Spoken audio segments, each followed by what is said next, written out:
সে তোমার সম্পত্তির পিছনে পড়েছে। আমি জানি তুমি কিসের পিছনে পড়ে আছো। তাকে বলে দাও সে যেন আমার ব্যবসার পিছনে না পড়ে।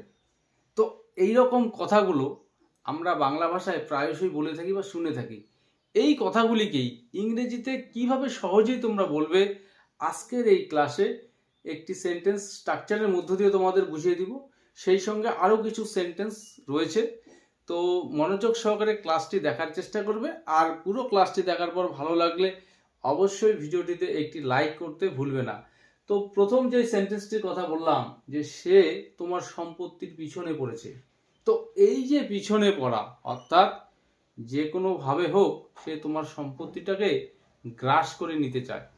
তো এই অর্থে আমরা কথাটা বলি যে সে তোমার সম্পত্তির পিছনে পড়েছে। তো এই সেন্টেন্সটাকে আমরা ইংরেজিতে কিভাবে বলবো? তো এখানে subject say, he or she is. তো এখানে আমরা বলবো আফটার। শি ইজ আফটার কিসের পিছনে পড়েছে? তোমার সম্পত্তির পিছনে। She is after your property. She is after your property. সে তোমার সম্পত্তির পিছনে পড়েছে বা তোমার জমি জমার পিছনে পড়েছে। তো সেক্ষেত্রে আমরা বলতে পারি শি ইজ আফটার ইয়োর। যদি শুধুমাত্র জমিকে উল্লেখ করে বলতে চাই সেক্ষেত্রে আমরা বলতে পারি ল্যান্ড। তো she is after your property, তোমার সম্পত্তির পিছনে পড়েছে, জমির পিছনে। তো হি or she is after your land. অর্থাৎ বিভিন্নভাবে আমরা সেন্টেন্সটাকে বলতে পারবো। পরের সেন্টেন্স, আমি জানি তুমি কিসের পিছনে পড়ে আছো। এটা আমি জানি। তো এই সেন্টেন্সটাকে কিভাবে আমরা ইংরেজিতে বলবো? তো আমি জানি, আই নো। আমি জানি যে তুমি কিসের পিছনে পড়ে আছো। I know what you are after. অর্থাৎ এখানে আফটার চলে আসবে সেন্টেন্সের শুরু শেষে। তো I know what you are after, আমি জানি তুমি কিসের পিছনে পড়ে আছো। তো পরের সেন্টেন্স, ভগবান জানে সে কেন আমার পিছনে পড়েছে। মানে একমাত্র ভগবানই বলতে পারবে কেন সে আমার পিছনে পড়েছে। তো এই সেন্টেন্সটাকে আমরা কিভাবে বলবো? খুবই কমন একটি সেন্টেন্স।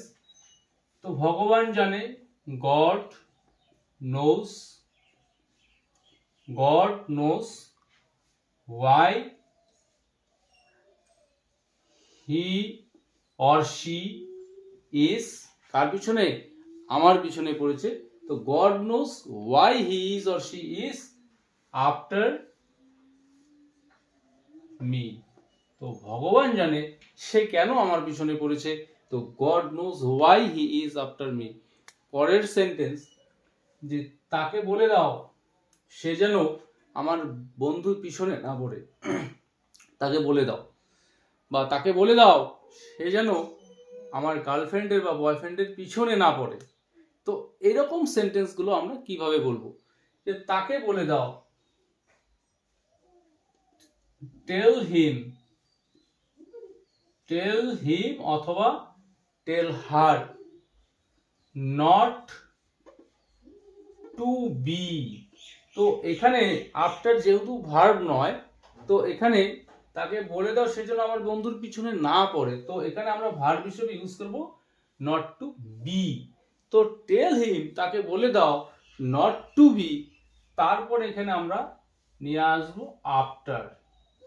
টেল হিম অথবা tell her not to be after my friend.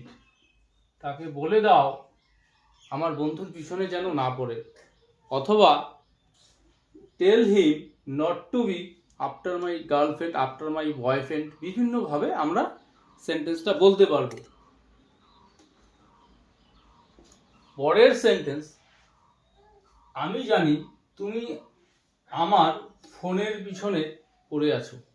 ফোনের পিছনে পড়েছো মানে অনেকক্ষণ থেকে দেখছি তোমাকে ঘরের মধ্যে ঘুরঘুর করতে, আমার ফোনটাকে তুমি নেওয়ার চেষ্টা করছো।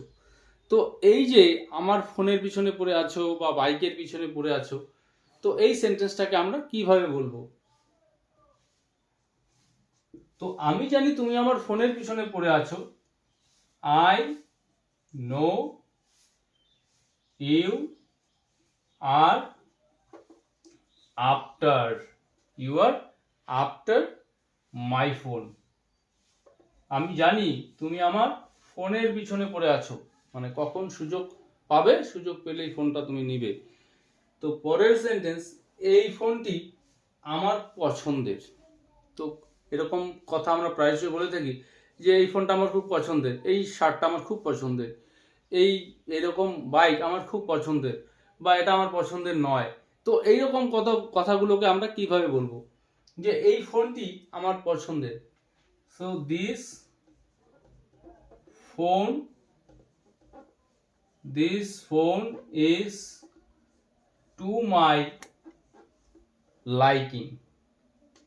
This phone is to my liking, অর্থাৎ এই ফোনটি আমার পছন্দের। পরের সেন্টেন্স, এই শার্টটি আমার পছন্দের নয়। তো পছন্দের নয় অর্থাৎ নেগেটিভ সেন্টেন্স যখন আমরা এরকম করব, তো সেন্টেন্সটাকে কিভাবে বলবো? তো this shirt is not to my liking. This shirt is not to my liking, অর্থাৎ যদি পছন্দের হয় তো টু লাইকিং, আর না হয় সেক্ষেত্রে আমরা বলবো নট টু লাইকিং। এবং এখানে প্রোনাউনগুলো আমরা অ্যাকর্ডিং টু সেন্টেন্স চেঞ্জ করে নিব। তো আমার পছন্দের নয়, তো is not to my liking, তার নয়, সেক্ষেত্রে নট টু হিজ বা নট টু হার লাইকিং। এভাবে আমরা সেন্টেন্সগুলো তৈরি করব। পরের সেন্টেন্স, এই ফোনটি কি তোমার পছন্দের নয়? তো ইন্টারোগেটিভ সেন্টেন্স, এই সেন্টেন্সটাকে আমরা কিভাবে বলবো? Is this phone not to your liking? Is this phone not to your like? এই ফোনটি কি তোমার পছন্দের নয়?